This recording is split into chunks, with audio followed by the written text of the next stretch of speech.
नमस्कार. मनापासून स्वागत आहे आपलं NCE या यूट्यूब चॅनलमध्ये. नोकरीविषयक नवीन अपडेट नेहमीच मी आपल्यासाठी घेऊन येत असतो. आज देखील एक नवीन अपडेट या ठिकाणी मी आपल्यासाठी घेऊन आलेलो आहे.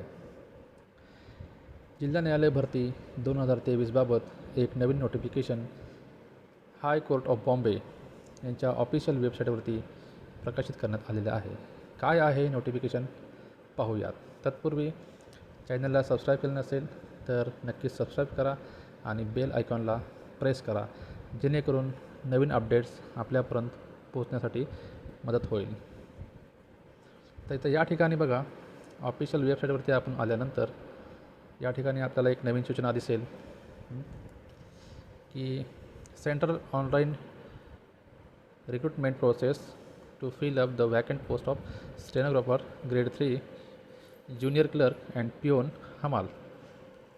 तर या भरतीबाबतचं एक नवीन सूचना आपल्याला या ठिकाणी दिसत आहे. Notice, answer key and objection form screening test. तर या ठिकाणी आपण गेल्यानंतर आपल्याला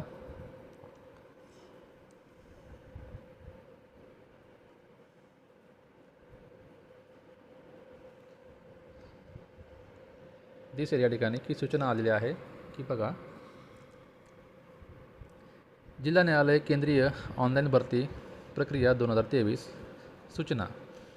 याद्वारे कळवण्यात येते की लघुलेखक ग्रेड 3, कनिष्ठ लिपिक आणि शिपाई हमाल या पदांसाठीची जाहिरात दिनांक 4/12/2023 रोजी मुंबई उच्च न्यायालयाच्या अधिकृत संकेतस्थळावर प्रसिद्ध करण्यात आली होती.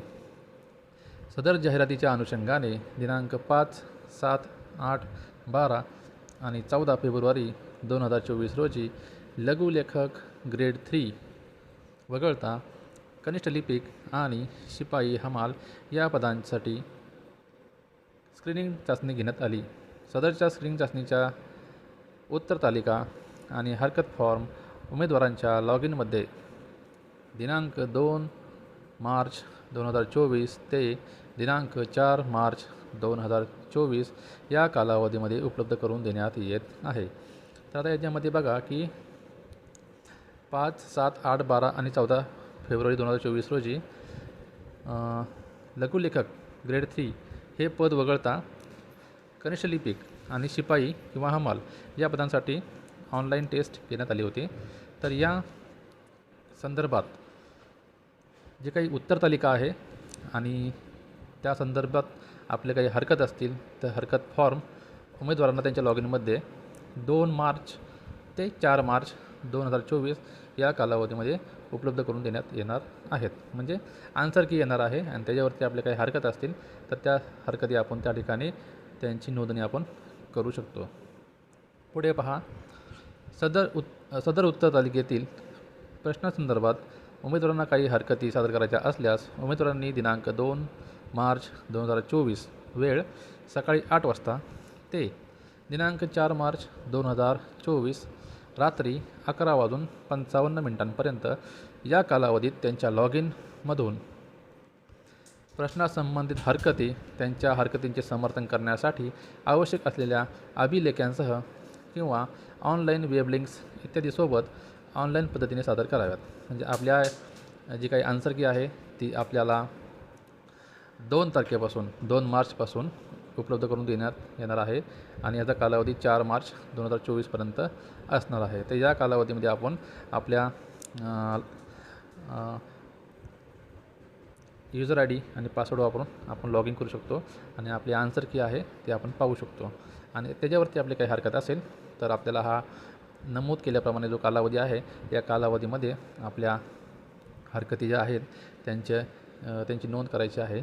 आणि त्यासाठी आवश्यक जे काही अभिलेखी आहेत, म्हणजे एखाद्या प्रश्नासंदर्भात आपल्याला काही तिथे त्या संदर्भात सविस्तर काही माहिती द्यायची असेल तर त्या संबंधितचा जो काही अभिलेख आहे, म्हणजे जे काही आपला पुरावा आहे तो या ठिकाणी आपल्याला त्या लिंकमध्ये जोडायचा आहे आणि तो सादर करायचा आहे. वरील विहित ऑनलाईन पद्धती व्यतिरिक्त इतर कोणत्याही स्वरूपात सादर केलेल्या हरकती कोणत्याही परिस्थितीमध्ये स्वीकारल्या जाणार नाहीत. आता ह्या वाक्याला त्यांनी त्या ठिकाणी अंडरलाईन केलेली आहे, म्हणजेच डार्क केलं आहे या ठिकाणी. त्यांनी आपल्याला सूचना दिली आहे स्पष्टपणे की जर आपण ऑनलाईन पद्धतीव्यतिरिक्त इतर कोणत्याही स्वरूपात हरकत सादर केली, म्हणजे ऑनलाईन व्यतिरिक्त म्हणजे आता कोणती की पत्रव्यवहारद्वारे असेल किंवा फोन कॉल असेल, व्हॉट्सअपद्वारे असेल, तर याद्वारे हरकती ज्या येतील त्या कोणत्याही परिस्थितीमध्ये स्वीकारल्या जाणार नाही आहेत. आपल्याला फक्त आणि फक्त ऑनलाईन पद्धतीने आपल्या हरकती ज्या आहेत त्या ठिकाणी आपल्याला सादर करायच्या आहेत. आणि या संदर्भात आपल्याला खाली लिंकसुद्धा उपलब्ध करून दिलेली आहे.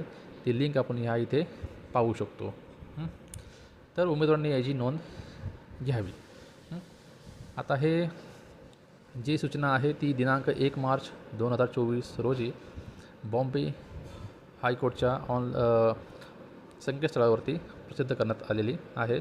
आणि या ठिकाणी बघा, प्रबंधक निरीक्षण 1 उच्च न्यायालय मुंबई यांच्यामार्फत हे प्रकाशित करण्यात आलेलं आहे. तर या संदर्भात उमेदवारांनी नोंद घ्यावी. जे काही आपले आन्सर आहेत, आन्सर कीनुसार आपण ते चेक करावेत आणि त्याच्यावरती काही हरकती असतील तर त्या आपण ऑनलाईन पद्धतीने सादर करायच्या आहेत. त्यासाठी आपल्याला जो काही कालावधी आहे तो या ठिकाणी आपल्याला नमूद करून दिलेला आहे. त्या कालावधीमध्येच आपण त्या हरकती सादर करणं आवश्यक आहे. नवीन अपडेट मी आपल्यासाठी पुन्हा घेऊन येईल. धन्यवाद. थँक्यू.